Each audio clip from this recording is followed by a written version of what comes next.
পুরা জাহান্নামের মধ্যে সবচেয়ে নিকৃষ্ট একটি আযাবে, সবচেয়ে ভয়ঙ্কর একটা গর্তের নাম হলো গাই। তাফসীরে আছে।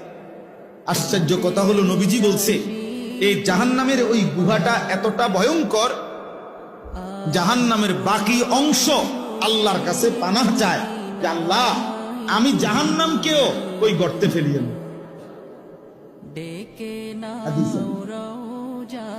আমি জাহান্নামকেও কি করেন না, ওই গাতার ফেলেন। আল্লাহ বলছে ফাসাউফা ইয়ালকাউনা গাইয়া, আমি ওই নাফরমান যে নামাজ নষ্ট করে আর তার মনের মতো চলে, আমি তারে সেই গাই নামক জাহান্নামের গর্তে ছুঁড়ে মারি।